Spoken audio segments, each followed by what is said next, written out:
When the Government of Ontario announced that the town of Lindsay would be one of 3 communities to get the province's new basic income pilot program, town leaders embraced it immediately, hoping it might just be a kind of new approach that would help move the needle on poverty in this region.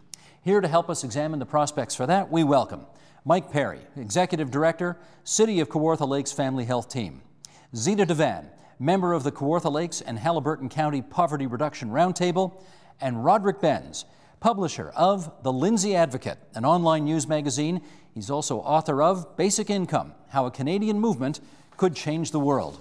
It's great to have all of you here, and as I said at our previous gathering, thanks to all of you for making us feel so welcome here in Lindsay, town of Lindsay within the larger city of Kawartha Lakes. Let's just start with some numbers from the last census, and these are going to be about the town of Lindsay itself. 2016 census numbers have got the population here, 20,713. 5 years earlier, that's about 400 or 500 people larger. Okay, Mike, get us started here. That's growth, but it's not a lot of growth. How concerned are people about that? Well, it's on all of our minds. And first of all, Steve, welcome to Lindsay and to Kawartha Lakes. We're very glad to have you here. It's on all our minds. For those of us who are concerned about how everyone does here in our community. I mean, we're here in the Pie-Eyed Monk, the future home of our local microbrewery. We've had a lot of housing starts, but with those kinds of things, we also have to have housing affordability. So there's growth here, but growth needs to include everybody. And that's a concern as well. And that's one of the reasons we're really thrilled that the Basic Income Pilot Project was announced for Lindsay, and that having a basic income goes a long way in promoting community economic growth. Do you think, Zita, that community economic growth has included everybody over the last 5 years? No. No. Who's getting left behind? Well, it's your minimum wage, it's your seniors. I mean, the cost of living here in comparison to what many people are making is high, so there is lack of affordable housing. And when you are spending 60–70% of your income to house yourself, you're not going to the you're not going to the clothing stores, you're going to the thrift shops, you're going to food banks. And how does that help move the economy around? The assumption would be, though, that if you're living in Toronto or Hamilton or Ottawa, one of the bigger cities of the province, you would assume that the affordable housing crisis is much more severe there than it would be in a smaller place like this. Is that the case? Well, we hear how bad it is in Toronto. Personally, I think we're in a crisis. The numbers, I said one time I didn't necessarily have the numbers, but I've seen the color of their eyes. So it's real. Percentage-wise, is it worse in Toronto?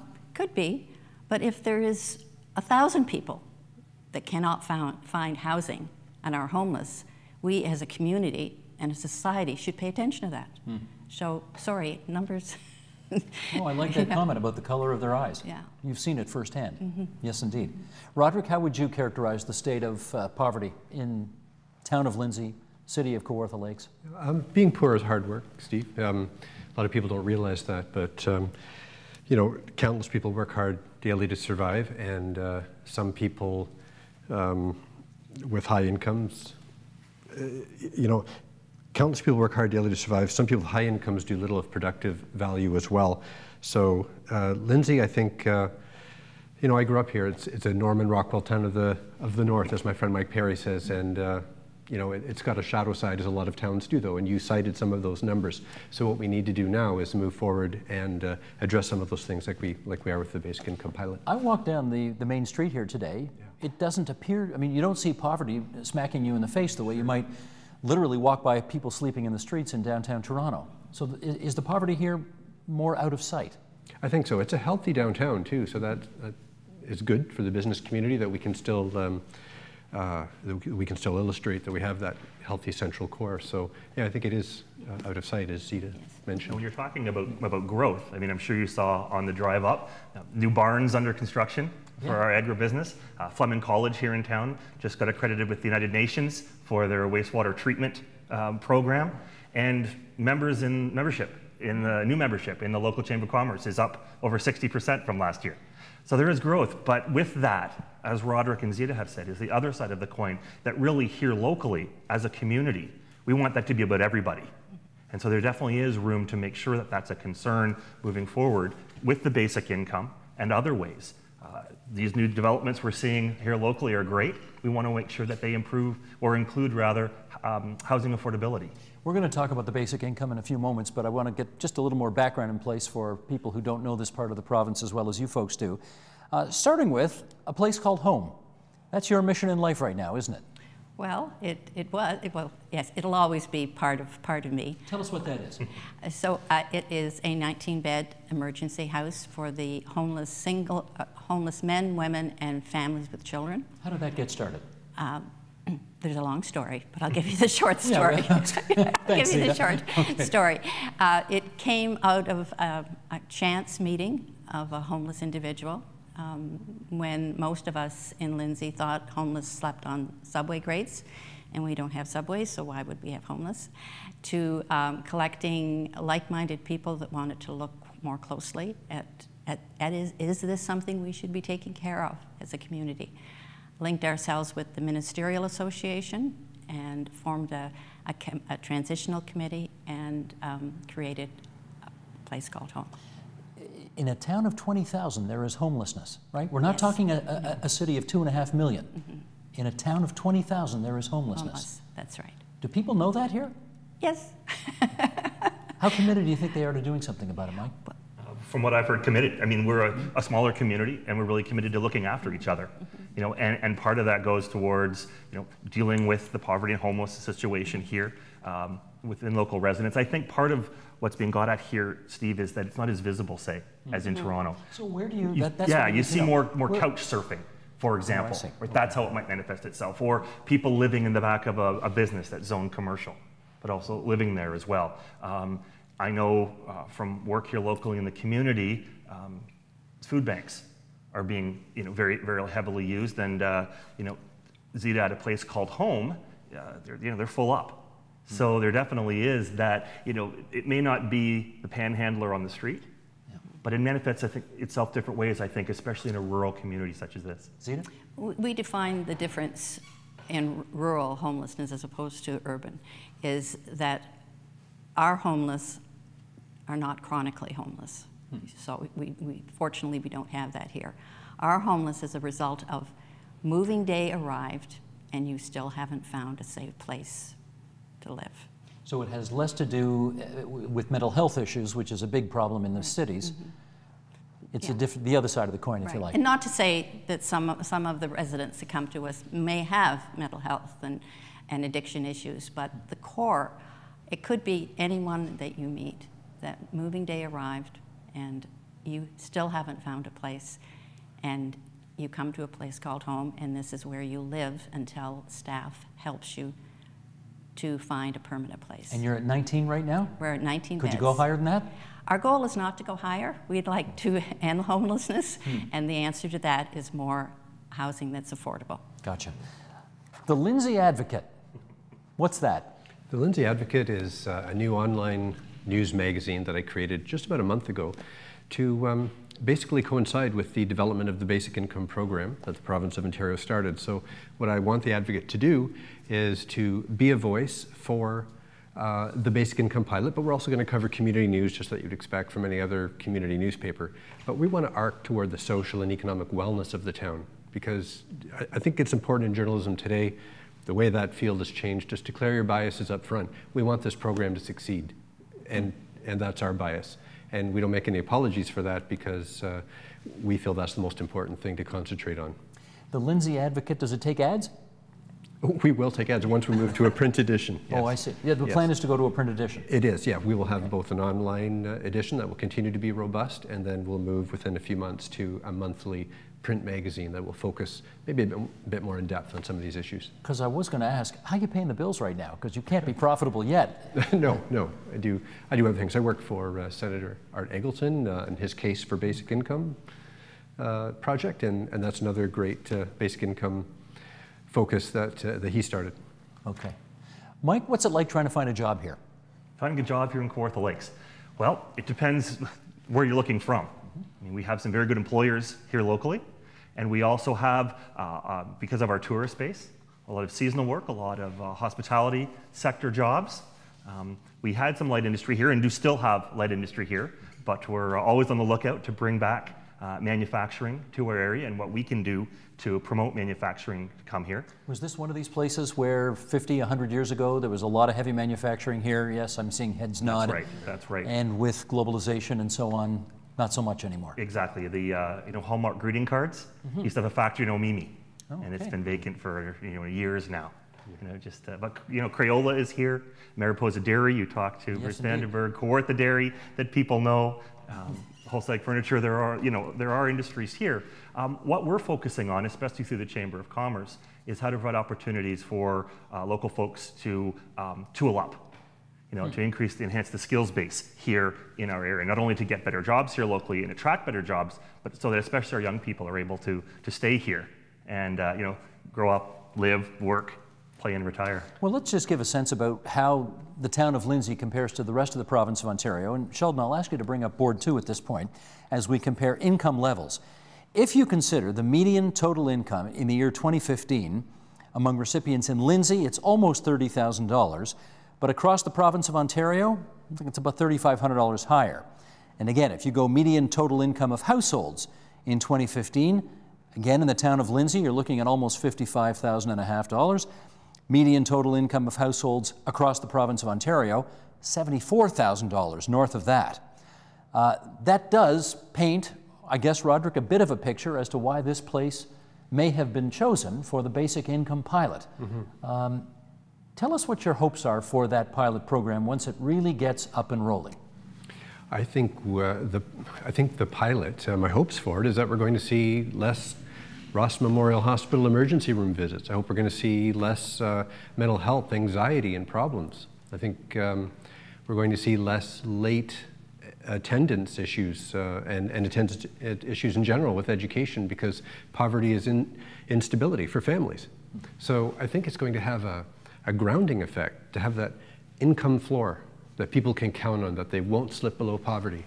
That's what it's going to mean a lot. Mike, do you have any sense about why just the town of Lindsay was picked as opposed to the entire city of Kawartha Lakes? Sure. We pitched the entire city of Kawartha Lakes, because we are the community of Kawartha Lakes here, a community of communities, to the Ontario government. And I guess you'd have to ask them, Steve, why Lindsay itself was picked. Our guess is that it was a more discrete and measurable population. Lindsay postal codes also include farms and farming communities. So perhaps that was part of the measure, to be able to include a wide variety of potential applicants. And also we have a lot of places that we can gather data from. In addition to the need that Roderick just talked about and you brought up, a lot of places with a lot of data. The school board has its headquarters here. The Ross Memorial Hospital is here, for example. So there are lots of places to gather and collect information on how this test is actually going to work. Let me do a follow-up too, which is, I've heard, this is one of 3 places around Ontario where it's happening, Hamilton, Brantford, Thunder Bay being the other 2. One of the things we have heard is that the uptake on the program, the basic income pilot, hasn't been what the government of Ontario thought it would be, mostly because the people who need it don't necessarily have addresses where, you can sign them up, or they don't necessarily, they're not on the internet where they would know about it. How much of those kinds of problems are you having here? We're going to fix all that right here, Steve. All right. Okay. We're going to have an application made easy. And, I'm sure there are kinks rolling out any type of new social program, especially at this level. And, selfishly, we're kind of glad that Thunder Bay and Hamilton went first. So, some of the kinks get ironed out, some course corrections made, and before it comes to Lindsay. Applications haven't started here yet in Lindsay. That's important to know. To the ministry's credit, they have formed a bit of a sounding board here locally. And we have said we stand ready to help with that rollout and to make sure that everyone is aware of how to apply, but also that they will have the help they need and assistance to make an informed decision on what's best for them in terms of applying for basic income. We think that's key. And everything from clinics for sign up, so people can come and meet with a living, breathing person to get all the information to help them with their form, to go through the social services agencies. Well, let me ask Zita about that. Do you think that there's enough awareness in this community that all of those who are eligible will in fact sign up so they can get good data on how well this thing will work? Well, communication's always a huge problem, Yep. a huge challenge, I should say. But some of the things that are coming out of the meetings that Mike is having, to me, is going to help that. And part of our role, for those that want this to succeed, is to make sure the message gets out. And as Mike said, they need to be informed, well informed about what exactly they're getting into. And communication, yeah. Now, it's about 17,000, right? Basic income pilot for a single individual. What are they going to spend that money on? So hopefully they're going to be able to, they won't have to make a choice of paying the rent or their utility bills, or paying the utility bills or food. Their children, when they go to school, will be able to, when there's a request from the school for supplies, that they're going to be able to fill that. I mean, I could go on and on of all the things that they're going to be able to spend that money on that they're not able to spend it on now. The whole aspect of my husband and I, we fostered teenage boys for a while, and when they first came to us, I wasn't getting any notices from the school. And they said, well, I never took it home because I knew we didn't have the money to do it. Huh. So those are the kinds of things that people will be able to spend it on. They'll be able to fix their cars when their car breaks down, and then they'll be able to make it to work, as opposed to not being able to work and getting fired because this is the 4th time this has happened. So, does that answer the question? Sure does. You know, and I just to jump in, I noticed that you talked about what will they spend it on, right? And we're really trying to get away from that kind of us and them. They'll spend the same, you know, they'll spend it on the same thing as any of us would. And they'll do it locally. Right. And most of this money, almost all the money that people of low income spend, they spend it locally. So it gets recycled in the community. Exactly. It's good for our local economy as well. They did some of the costing on this, and over the 3 years, it could easily be in excess of $50 million of new spending power, you know, right here in our local economy. And that's going to have a tremendous impact for local businesses, both in Lindsay and in the broader, you know, Kawartha Lakes communities as well. Well, to state the obvious, I know you don't like the us and they, but just for those who are eligible and will be signing up for this basic income, right, they're hardly going to be investing the money in the market. Right. Right? Right. They're going to be spending it on bread and butter, and you know, stuff that their kids need. You know, for example, we have a business in town that's going to apply because it's for all of us, and I think that's an important message to know as well. This, if successful, would be for every one of us who falls on hard times. You know, how many paychecks are any of us away from needing a hand up, Steve? Especially in this, you know, precarious economy, and Roderick can speak to that. But the business owner that's going to apply, you know, 2nd to 3rd year of operation, all her money is going into the business. And so, you know, she has kids to feed as well. Right. Those are some of the, you know, things the money will be spent on. Yeah, this is not a new Ontario Works program. No. I mean, there will be some people on Ontario Works who apply, but it's for all those people in uncertain jobs as well. I understand that we've got 3 proponents of the basic income here. You will also understand that not everybody in this province is a proponent of basic income. Although, I've got to say, we did a program, I guess a few months ago, in which we had small L Liberals and small C Conservatives on the program, all frankly agreeing that this was something worth trying and seeing how it rolls out. However, in the interests of equal time for all sides, let's just show a clip here. David Tomlinson, you all know Dave Tomlinson around here. St. Dave, as he's affectionately known here. We've got a clip of him talking about his views on, you know, some of the other side of this coin that he hears about. Sheldon, let's roll the clip. History has proven if there is a way to abuse a government program, somebody's going to find a way to do it. And that's the downside to it, because as soon as there's an abundance of abuse to a program, then the program stops, and the people that really need the program get hurt. That's just history. That's whether it be big, small, whether it be provincial, municipal, federal, it doesn't matter. They all, it's a program where people will find a way to abuse it, you know? And that's how things, unfortunately, in our country get wrecked. There are some skeptics out there. There are some people who wonder whether or not this will deter people looking for a job. What do you say to the critics? Well, I say to the critics that it's actually not a lot of money when it comes right down to it. And we're not talking about lifestyles of the rich and famous here. We're talking about having enough money, as Mike said earlier, enough to fix your car or to put food on your table and to pay your rent. So no, in my estimation, it's not going to be abused overall. It's going to be used and used wisely. Zita, the fear, of course, is that somebody who might have wanted to go look for a job will instead say, if I can make 17 grand a year just to sit home and sit on my couch and watch TV, I'd rather do that. Now, that's a stereotype, but that's out there. Do you want to speak to that? Yes. Well, first of all, it's not true. Generally speaking, people do want to get a job. And this, we hope, is going to motivate them. You know, sure, there's going to be skeptics out there, but you know, there's abuse in just about every aspect. Insurance. How many? There's people that will abuse their expense account. The government. But my goodness, I'm sorry. The soonest we say we're going to give, and I changed it, we're not giving, we're investing in people, but the soonest the word comes out that they're going to give, all of a sudden there's this huge worry that it's going to be abused. And we're talking about 5% of the population. So do we not do it because 5% of the population might abuse it? Mm-hmm. The answer for you is no. No. Mm-hmm. Mike, what do you say to the critics? Sure. Well, first of all, show me a social program that doesn't have concerns. I mean, even those who are advocating for basic income aren't of one mind on what it should look like. The idea is providing a safety net for all of us if we need a hand up in the economy to have the basics of life. As was said, no one's going to get rich off basic income. And I would put to the critics who say, oh, people aren't going to work. First of all, that wasn't the experience in the first test we had in Manitoba in the 70s. The data did not show that at all. Second of all, this is an incentive program. You have the basics looked after. You're able to go out and find that job, to go and get the education, the skills training you need, you know, to be able to, and still afford to live.